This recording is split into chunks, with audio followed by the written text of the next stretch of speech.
भाई जी निरंतर नाम जप करते थे, तो जब वहां से लौटे तो सायंकाल समुद्र के किनारे बैठे हुए थे। एक बेंच पड़ी थी और बैठकर वहां समुद्र की तरंगे देख रहे थे और नाम जप कर रहे थे। एकांत था, कुछ थोड़ा सा अंधेरा भी हो रहा था। बेंच पर बैठे नाम चिंतन करते हुए समुद्र की तरफ देख रहे थे तो अचानक देखा कि बेंच के समीप एक पारसी सज्जन खड़े हुए हैं। सफेद पोशाक, सफेद पाग बांधे हुए ऐसे खड़े हैं। बहुत देर तक भाई जी उनकी तरफ देखते, फिर नाम जप करते, फिर देखते और वो खड़े ही रहे। भाई जी ने सभ्यतावश कहा, साहब बैठ जाइए। अब वो बोले डरिएगा नहीं।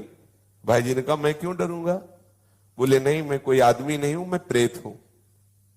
एक बार भाई जी को पसीना आ गया, जैसे कोई एकदम बोलेला कि, तो एकदम उसने पहले कहा कि आप डरिएगा नहीं, मैं प्रेत हूं। सुनते ही भाई जी के पसीना आ गया। मतलब एकदम अचानक किसी को भी ऐसा हो जाएगा। उन्होंने कहा, डरिएगा नहीं, मैं उन प्रेतों में नहीं हूं जो किसी का अनिष्ट कर सकूं। मेरी हिम्मत नहीं थी कि मैं आपसे बात कर सकता यदि आप ना बोलते। ध्यान दीजिए, एक प्रेत योनि भी है 84 लाख योनियों में, जिनका शास्त्र विरुद्ध आचरण बनता है, धर्म विरुद्ध आचरण बनता है, जो अधोगति को प्राप्त होते हैं। जैसे धुंधकारी के विषय में आया है कि वो प्रेत योनि को प्राप्त हुए थे, भागवत में बहुत से ऐसी गलतियां हैं जो हो जाने के कारण फिर हमें प्रेत योनि मिलती है। बड़ी भयानक कष्टप्रद स्थिति होती है। उसमें बड़े अच्छे भी प्रेत होते हैं, बहुत बुरे भी, बहुत ही भयंकर कोटि के भी होते हैं। और ये स्वयं सृष्टि में कुछ खा पी नहीं सकते। नदियां बह रही लेकिन प्यासे तड़पेंगे, एक बूंद पानी नहीं पी सकते। ये जब पिएंगे जब कभी तुम्हारे ऊपर सवार हो जाएंगे, तभी ये आहार विहार कर सकते हैं, अन्यथा नहीं। ऐसे तड़पते रहते, चिल्लाते रहते हैं। जब कोई अपवित्र और कर्महीन पुरुष फंस जाता है तब ये उनके ऊपर सवार हो जाते हैं, उनका खून पीते हैं, उनके द्वारा जो जल भोजन आदि पाया जाता है उसको वो ग्रहण करते हैं। जो भगवान नाम जप करता है उसको स्पर्श भी नहीं कर सकते, बात भी उससे नहीं कर सकते। विश्वास करना, जो भगवान नाम जप करते रहते हैं, ये प्रेत योनि की ताकत नहीं कि उसका स्पर्श कर सके। अपना कल्याण करने के लिए बड़े संतों के जीवन में आते हैं। देखा गया पूज्यपाद सिउड़िया बाबा जी के भी जीवन में पाया गया कि एक बार वो वृक्ष के नीचे बैठे हुए थे तो देखा एक प्रेत वृक्ष को हिला रहा है। बाबा की दृष्टि गई, उन्होंने सब साधकों से कहा, सावधान, यहां प्रेत आ चुका है। अब तो सब घबरा गए बात सुनते ही। बाबा ने कहा, पर चिंता मत करो, वो सामने नहीं आएगा, किसी को छुएगा नहीं। पर वो बड़ा उपद्रव करने लगा, कभी कुटिया में जाकर के पर्दा हिलाना, ऐसे कई तरह के। बाबा ने कहा, चलो फिर यहां से आसन हटा देते हैं, ये करेगा तो कुछ नहीं पर उपद्रव करता रहेगा।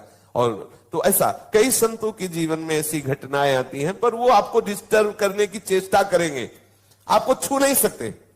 तो भाई जी से कहा कि मेरी हिम्मत नहीं थी कि मैं आपसे बोल सकूं, आप बोले तब मेरी हिम्मत हुई, मैं आपसे बात किया, मैं आपसे सहायता मांगने आया हूं, मेरा उद्धार कर दो।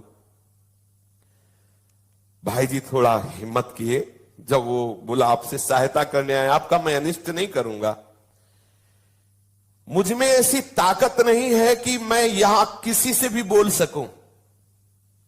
जब तक कोई मुझे बुलाएगा नहीं तब तक मैं बोलूंगा नहीं। देखो ये सूक्ष्मता की बात, जिससे कोई खड़ा है, ए कौन हो, सुनो हमसे बात करो, अब वो बात करेगा।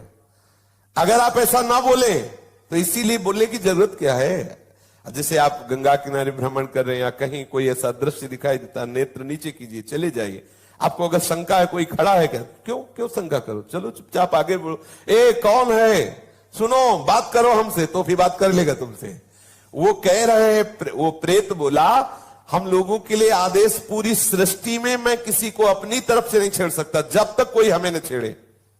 अच्छा, जैसे उनकी वृत्ति मलिन होती है, तो जब तक आप अपवित्र नहीं हो, जैसे जूठे मुंह हैं, ऐसे ही सब अपवित्र हैं, गंदे आचरणों का चिंतन कर रहे हैं और उनको प्रवेश होने की गुंजाइश है, कोई न कोई ऐसी घटना करेंगे जिससे आप उनसे आकर्षित हो, वस्त्र के द्वारा या किसी आसन के द्वारा।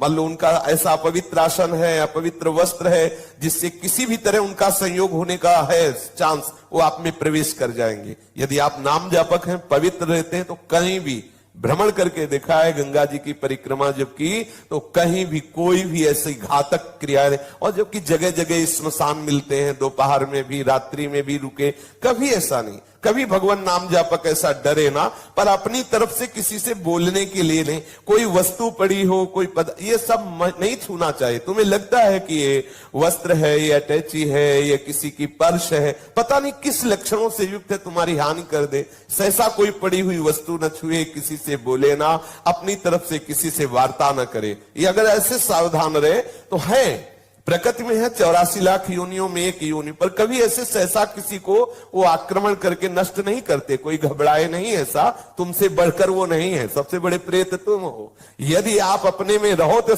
लाखों प्रेत आपके अधीन हो जाए। आप समझो, जहां यमपुरी की चर्चा आती है तो उन्हें प्रेत राज कहते हैं, यमराज जी को, और समस्त जीवों को प्रेत कहते हैं। भूत सर्वभूत हिते रता, सब भूत ही तो है। देखो ये 5 महाभूत है, नहीं ये भूत थोड़ी, ये महाभूत है, इनमें फंस गए, अब इनसे मुक्त हो जाओ, ये भूत है, परेशान करते रहेंगे। 5 तो लगे ही है, चूक गए तो और ऊपर इनमें छठा भी चढ़ जाएगा, और वो परेशान करता रहता है।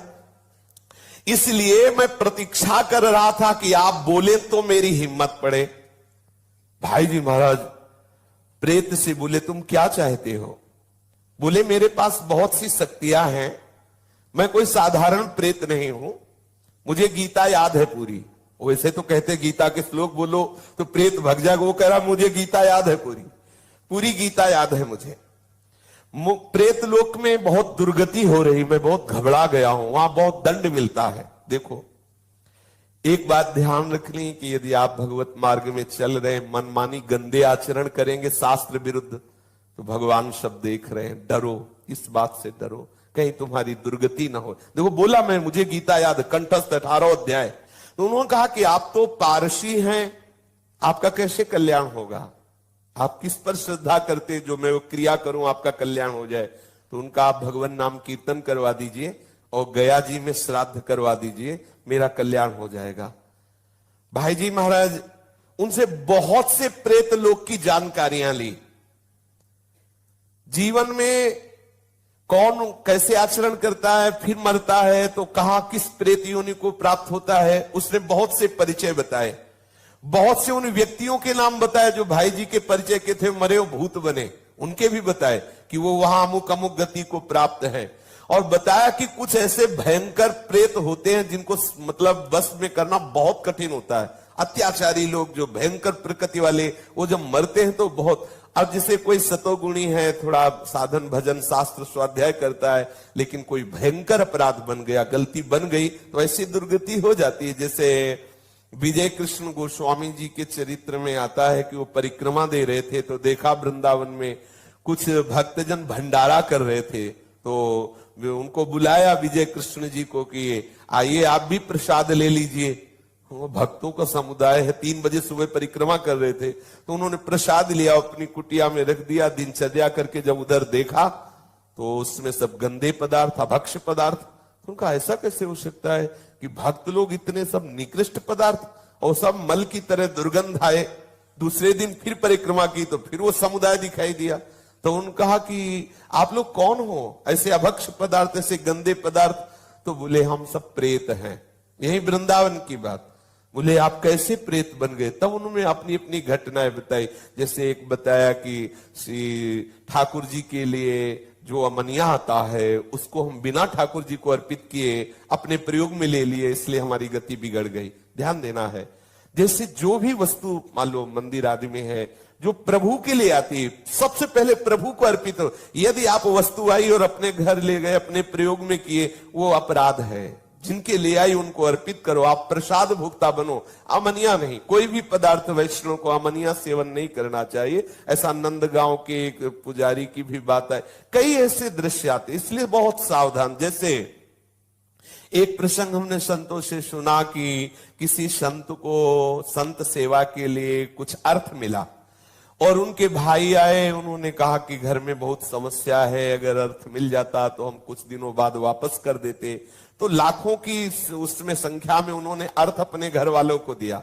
अच्छा, घर वाले इसलिए वापस नहीं किए कि बड़े भैया ही तो हैं, तो जब वो पधारे तब वो अधोगति को प्राप्त हो गए। ये ध्यान देने की, आपको गौशाला के, गौ सेवा के लिए, संत सेवा के लिए, जिसके लिए जो वस्तु दी जाती है ठीक वही लगनी चाहिए। उसे आप अपना मान करके प्रयोग करेंगे तो आपकी गति बिगड़ जाएगी। जैसे आपने 500 संतों के भंडारे के लिए पैसा लिया, तो आप सेवक रूप से खूब मेहनत करो, संतों की जूठन पालो और जितना रुपया पूरा संत सेवा में लगा दो, तो आपको भगवत प्राप्ति का मार्ग प्रशस्त हो जाएगा। लेकिन आपने क्या किया कि 100 का लगा दिया, 400 का, ये अपराध बन रहा है। ये आपकी बुद्धि को मलिन करके और ऐसे आचरण करवा देगा जिससे आपकी गति बिगड़ जाए। देखो, यहां मनमानी आचरण कर ले, लेकिन निर्णायक बैठा हुआ है, आपकी एक एक चेष्टा को देख रहा है। इसलिए देखो, आप डरो इस बात से। 18 अध्याय गीता के याद में प्रेत बना हुआ टहल रहा है और भाई जी से प्रार्थना कर रहा है कि बहुत दुर्गति होती है, बहुत मार पड़ती है, न पानी पी सकते हो, न खा सकते हो, कितना हमें क्लेश दिया जाता है। वो अपनी सब बातें बताने लगा। उन्होंने बताया कि 6 महीने पहले जिनकी मृत्यु हुई थी वो भी प्रेत बने, और भाई जी को परिचय बताने लगे कि आप विश्वास करो, मैं सबको जानता हूं जो जो बनकर के प्रेत लोक में गए हैं। एक हरिराम के ब्राह्मण थे, उनसे भाई जी ने कहा कि मैं गया तो नहीं जाऊंगा, आप जाकर के उनका श्राद्ध कराएं और नाम कीर्तन का अनुष्ठान हम करते हैं।